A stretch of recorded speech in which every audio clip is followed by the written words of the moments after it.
Hi everyone, this is Mr. Cervone. Welcome to my channel. Today we will be discussing what is a prism. So according to the Do Now, an enterprising fly is trapped in a room 9 feet long, 12 feet wide, and 8 feet tall. To relieve its boredom, it flies in a path straight from one corner of the room to the opposite corner of the room. Compute the distance that the fly travels. So how would you solve this problem? Well, let's look at this problem in more details. Okay, so here we have the room with the fly flying from point A to point F. So the first thing we want to do here is try to visualize any right triangles that are within this room so we can apply the Pythagorean theorem. And how do we do that? First, let's connect points A and C. Okay, so once we connected points A and C, what do you notice? That now we have two right triangles, namely triangle ABC. So that is a right angle here at B. And then if you look at triangle ACF, we have another right triangle over here. Okay, so these are two triangles in 3 dimensions. Okay, so now let's label the dimensions really quick. So here it says that the room is 9 feet long, 12 feet wide, and 8 feet tall. And to be honest, does it matter where the dimensions are located? It turns out at the end that the distance from A to F will still be the same no matter where the dimensions are assigned to. So at this point, let's assign the length from A to B to be 12 feet wide. So I'm going to call this 12. Then the dimension from B to C, let's make that to be 8. Or let's make it 9. And then it says 8 feet tall. So let's make that from C to F to be 8 feet. Okay? Okay, so if you look at triangle ABC, so let me draw this here really quick. Triangle ABC, like that.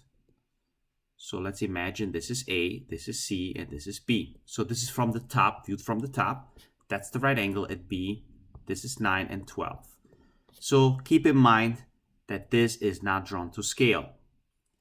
Okay, so what can we say about this triangle? Well, it's actually similar to another triangle that is smaller, where this side is 3 and this side is 4. As you can see, the scale factor from the small triangle to the big triangle is equal to 3. Okay, so that means that if you multiply each side by 3, you get the side from the bigger triangle ABC. So that means that this side here, the hypotenuse of the small triangle, must be 5. We know that from the Pythagorean triple that the sides, if they are 3 and 4, the hypotenuse must be 5. So what is the hypotenuse of the distance from A to C? Well, the answer is 15 because we do 3 times 5 is 15. Okay, so let's write this down. AC equal to 15. Okay, so the next thing we want to do is look at triangle ACF. So let's draw it here. This is triangle ACF. Let me draw it a little better. There you go. So now we have a right angle at C. We know that AC is 15 and FC is 8. And all we need to find is the distance from A to F.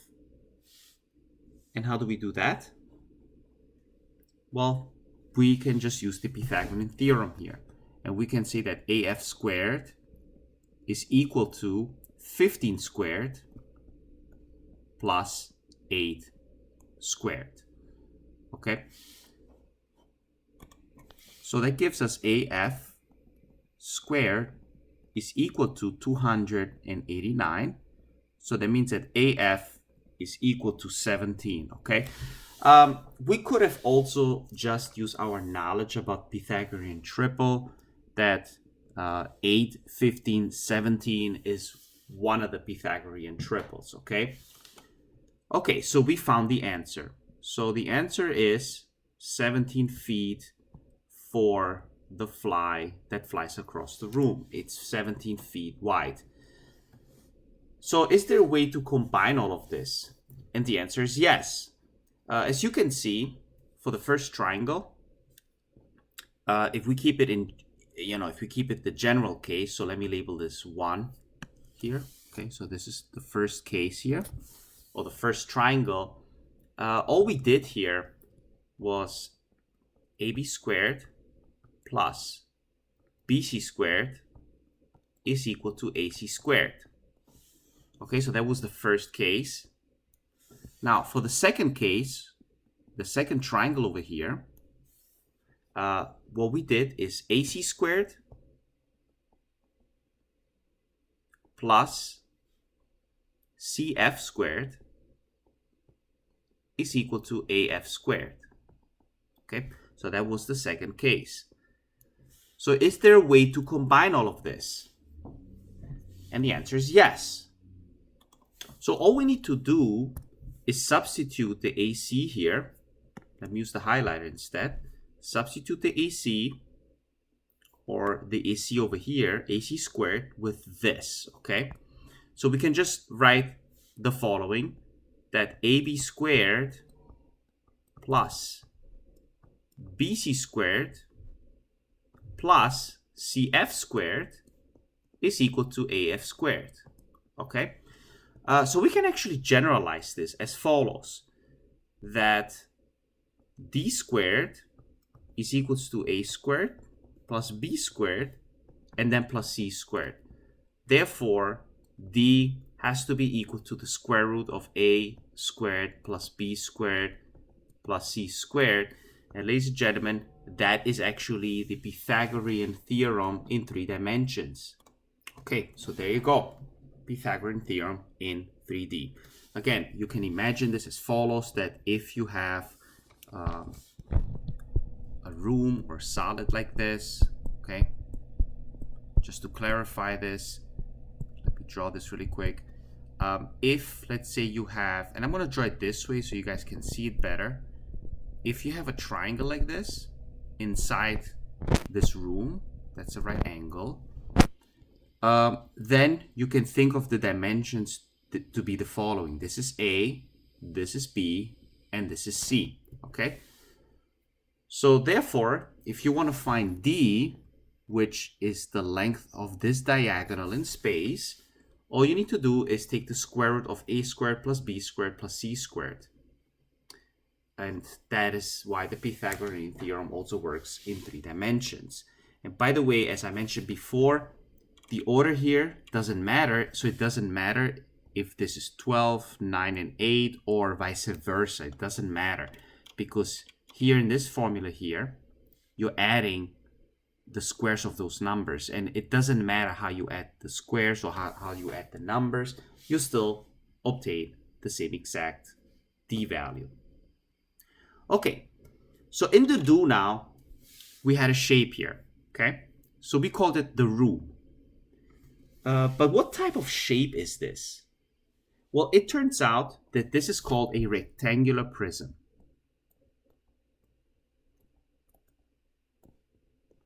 As a matter of fact, in today's lesson, we will be defining prisms, and we will be learning about what the surface area and lateral area and the volume is of a rectangular prism.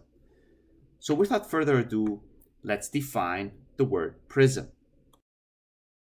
So according to the definition, a prism is a polyhedron in which 2 of the faces, called the bases of the prisms, are congruent polygons in parallel planes. Notice that these are not considered regular polyhedron anymore, because we learned that in the previous lessons that there are only 5 regular polyhedrons, also called the Platonic solids. But here we just have a general polyhedron, which can be composed of different polygons, as you can see. But the 2 conditions are as follows, that the bases are congruent. Okay, so if you look at, for example, this base over here, okay, and this base, they're both congruent. Not only that, but they're also parallel. Okay, so they're in parallel planes. So that means that if you had to draw a line like this, these 2 lines would actually be parallel. Okay, so it actually works even for prisms that are tilted like this, where the bases are congruent and parallel. And then we have these types of prisms as well. But we're going to get into the names in a bit. Okay, so let's first look at prisms and non-prisms. Okay, so the top ones are considered prisms, and the bottom one are considered non-prisms. So what is the main difference between prisms and non-prisms? Well, as you can see here, the top part, or the prisms, meet the two conditions, that the bases are congruent and parallel, okay? But the non-prisms, you can definitely see that, for example, in this case, the bases are not congruent, although they're parallel. In this case, the tetrahedron only has one base. What about this case? Well, it might be possible that they're congruent, the bases, but they're definitely not parallel here, okay? So that's why these are non-prisms. Okay, so let's quickly discuss the names of prisms. As a matter of fact, also keep in mind that prisms are named after its base, okay? So that's very important to mention that.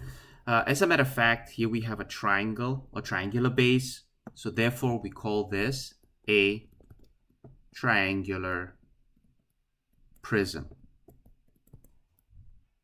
Okay. I mean, you can add other terminologies here. For example, you can say regular and right. What does that mean, that it's regular and right? Basically, the regular means that, actually, let me use a different color.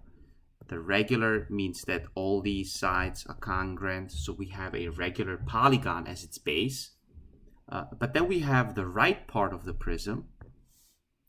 So let me highlight that. Right means that the base itself is perpendicular to the axis of symmetry of the prism itself. So basically, if you had to draw a line from here to here, okay, so that's the axis of symmetry, that would actually be perpendicular to the base itself, like that, okay? I don't know, maybe it's hard to visualize it, but in the next example, this will be more clear. For example, if you draw the line here like that, the line that joins the midpoint of that regular polygon, if you draw a line here and a line there inside the polygon, those are perpendicular to the axis of symmetry, okay? So that's why you want to usually add the word right. For example, you can call it a right regular triangular prism, okay? But usually when you say triangular prism, it's already intended that the shape is regular and is right. Unless it's not, then we call it something different. Okay, so how would you call this one? Well, in this case, we know that the polygon is also regular. And in this case, we're dealing with a hexagon. So we call it a hexagonal prism.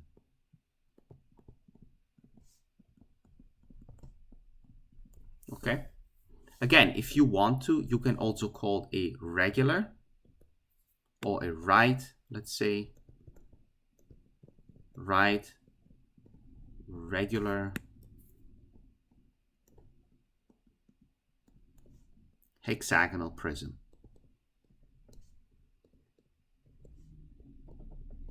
Okay, so normally that would be the best way to call this prism to avoid any misunderstandings here, okay? So now we have this one. So that is also a pentagonal prism, okay? But there's something different about it. Well, it's not a right prism anymore, okay? Because if you connected the axis of symmetry, this here and this one, these have different angles, okay? As a matter of fact, these two angles are congruent, but they're different than these two angles here, okay? Okay, so in this case, we call this an oblique prism, okay? So this would be called oblique, regular, pentagonal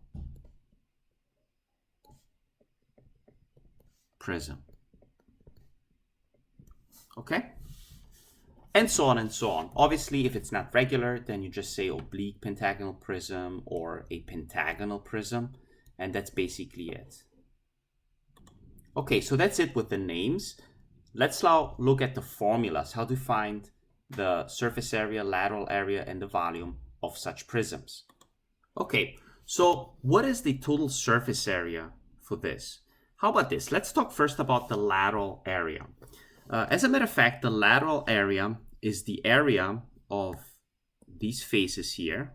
Okay, let me just draw them in without the bases. Okay, it's just whatever's on the lateral of this particular solid. Okay, so how would you find the lateral surface area?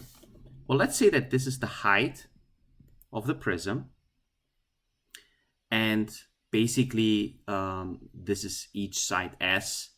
But if you think about this, that is actually the perimeter, right? So the lateral area is equals to the perimeter P times the height, okay? So let me label this really quick. That is the perimeter of the base, okay? So that is the perimeter of the base, and H is the height of the prism. Okay, so that is the lateral area. Now the total surface area is equals to the lateral area plus the area of the base. Okay, so let me label this area of the base. Okay, so you can actually express the surface area also as the perimeter times height plus, now what's the area of the base? Okay, so we learned that a few lessons ago that is equal to 1/2 times the apothem times the perimeter. Okay, but the most important thing for now is to know this, the lateral area and the surface area in general, that is just lateral area plus the area of the base. Okay, so finally the volume, what is that equal to? Okay, so the volume is just the area of the base times the height, okay? And there you go, we have lateral area, surface area, and volume. I should probably label these as well. So actually, let me rewrite these nice and neat for you. Okay, there you go, everything nice and neat. Lateral area of a prism, L equals to perimeter times height. The total surface area of the prism is the lateral area plus the base. And by the way, here we should notice that we have two bases, so we're going to add plus 2b. Okay, so let me correct that. There you go. So it's the lateral plus 2 times the area of the base. And the volume of the prism is simply the area of the base times the height. Okay, so let's look at a final problem to conclude this lesson.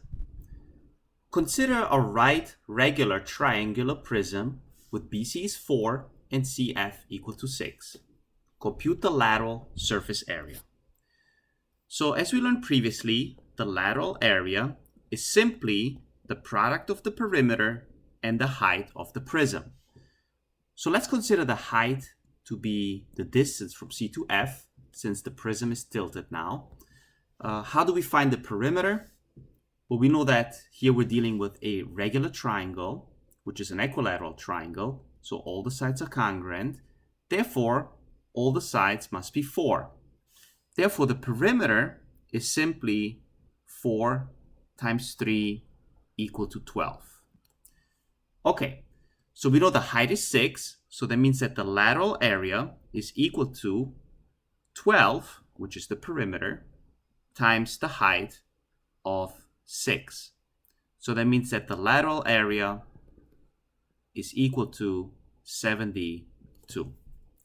And that is the answer for the lateral area. Now, how do we find the total surface area? So the total surface area, as we learned previously, is the area of the lateral area plus the area of the bases of both of them, okay? So we already have the lateral area, which is 72. So what's the area of one of the bases for now? Well, what we can do here is split the equilateral triangle in two, like this. So we know that this is 60 degrees. Now, if we split it in two and draw the altitude is perpendicular. So that's 90 degrees, and this is 30 degrees. So we know that this is 4.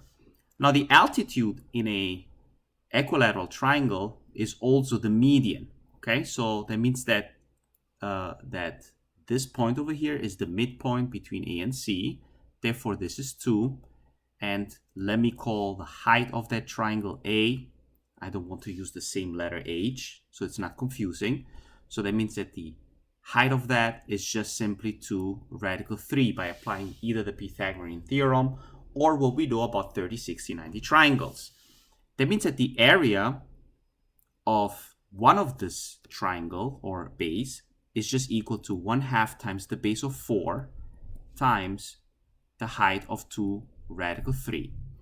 So 2 and 1/2 cancel, so that leaves us with the area of the base of one of the bases equal to 4 radical 3.